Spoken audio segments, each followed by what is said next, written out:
So Kenny Carter, 16-year-old white kid from Trafford, murdered, and the other kids who murdered him are in court today. The court case starts today. The reason why this is important for me is how do we stop kids stabbing each other to death? Because that's the problem. And for people who are thinking, well, I'm white, it doesn't really affect me and my kids. This was a white kid. So white people are being stabbed to death as well. And Trafford's a relatively affluent and sought after area as well. Yeah, absolutely. Yeah. So, if you think this is just the ghetto and black people stabbing each other, no, it's not. It's spreading now in every walk of life, in every area of Greater Manchester. And we need to be aware of that because our children are at risk. How do we tackle this? Well, we just talked about the meeting with Chief Constable. To begin with, it's ramping up stop and search. I want people in Greater Manchester who carry knives scared stiff that today's the day they get stopped and searched. Not because they pulled that out, but because they're in the wrong place at the wrong time and the police are there and we're going, we're searching you guys. And that's how we stop people carrying knives. It's that fear of being caught. At the moment, there's hardly any fear of being caught. So if I was a youth carrying a knife, or an adult carrying a knife in Stretford, and if I was stopped by the police and they found a knife on me, what would you ask the Chief Constable to do with that person? Well, obviously they're arrested and prosecuted. Right, okay. And can you be arrested and prosecuted for carrying a knife? Yes, it's illegal. Okay. If the blade is over 3 inches, it's a criminal offence. Oh, really? Yeah. So if I was walking along with a kitchen knife... Criminal offence. Even though I was just coming home to cut myself a slice of bread? Yeah. It's a criminal offence? Criminal offence. The only exceptions would be if you're a chef and you have chef knives and they're wrapped up and they're in a bag you're carrying. Yeah, because I was going to say, if I went to Tesco and bought myself a bread knife, put it in my basket, my bag, and then was walking home and stopped. Yeah. You'd have a receipt saying you just bought a knife, it's in your shopping. But if you take that knife out when you bought it and put it straight in your waistband, that's not, that you'd be arrested and prosecuted because you may have bought it with your shopping, but there's no need for you to carry your kitchen knife in your waistband. Same with chefs and same with a plumber who's got a Stanley knife. A plumber with a Stanley knife should know you don't carry that Stanley knife in your pocket. You carry it in your bag. So when you stopped and you go for your tools, well, I expect to see a Stanley knife with your tools. But if you're on a night out and you've got it in your pocket, it's left over from work. Yeah, I'm a plumber. I just, those excuses. No, although a Stanley knife doesn't have a 3-inch blade. No, but that comes under offensive weapon then. Okay. So you know this stuff very well. Yeah. So there's 2 types of criminality. So it's offensive weapon, which is any knife, anything, but you get arrested for a knife crime if it's over 3 inches. Right. So how many people have been arrested for carrying a knife in Manchester in the last year? I don't know the figures, but it won't be that high. Yeah. Because Theresa May, 14 years ago, made the police reduce stop and search. So again, a Tory Home Secretary dramatically reduced stop and search across the country because they didn't want to be called racist. Who are the biggest losers of not being called racist? Young black men are dying in pools of their own blood because white Tory politicians didn't want to be called racist. So that's a really good point. As a Tory politician, a white female Tory politician, my life's a bit easier now. Yeah. And if you guys kill each other on the streets, at least I'm not being called hurty words. Yeah. That is the real outcome of our anti-racism policy in this country.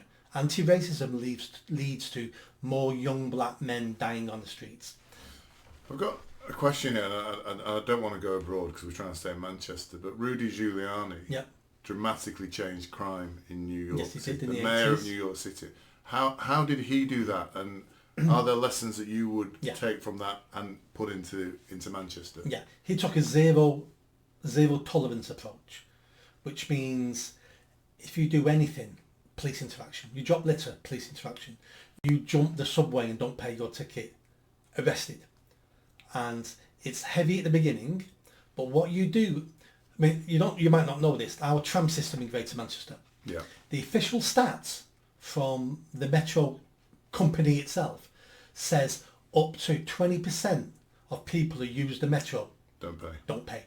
I can believe that. 20%. How much lost revenue is that? So anyway, so if we stop those people doing that, I mean, on the trams, and arrested them and prosecuted them, those people would be arrested and prosecuted, would also have outstanding warrants, would also be wanted for assault, would also be carrying knives and drugs, because the people who commit low-level crime and antisocial behaviour also commit higher stuff as well.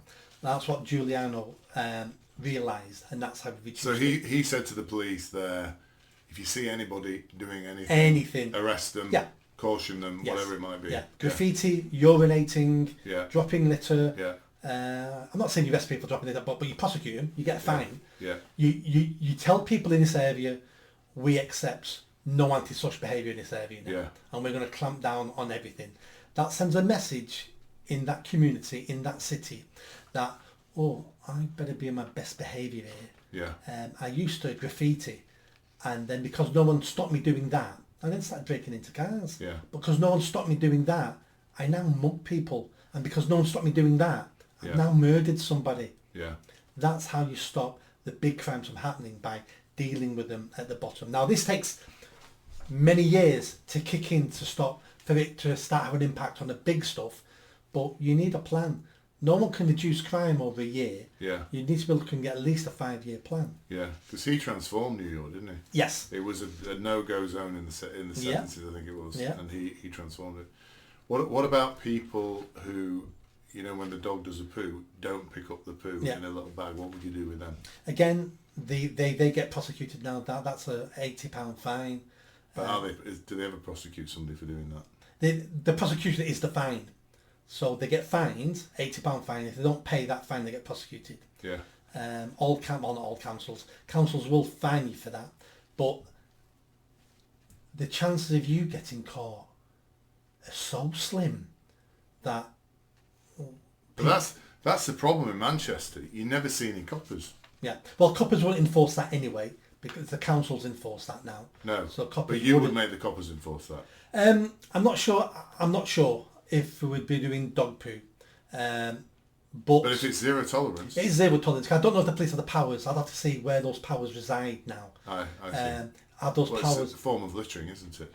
Yeah, I'm not even sure if the police can do you for littering anymore now. I'd have to look at where those powers now reside. Because I know the councils have them, but do the police still have them, but just don't use them? I don't know. Okay. So I'd have to look at. But if they still have those powers, then our police will be finding you for anything like that, because it's zero tolerance. Okay. I just wanted to test your knowledge on that one. So the Kenny Carter issue for you is the fact that stabbing is happening now, it's not under control, and the way we're policing this Greater Manchester is allowing this sort of stuff to happen. And if you like that video, don't forget to subscribe to the channel, hit that notification bell and comment. And if you like what I'm saying about running for Mayor of Greater Manchester, then stick around. Tell your family, tell your friends. The only way I'm going to have a chance of winning is a grassroots movement. So be part of that movement and hit that bell. Thanks.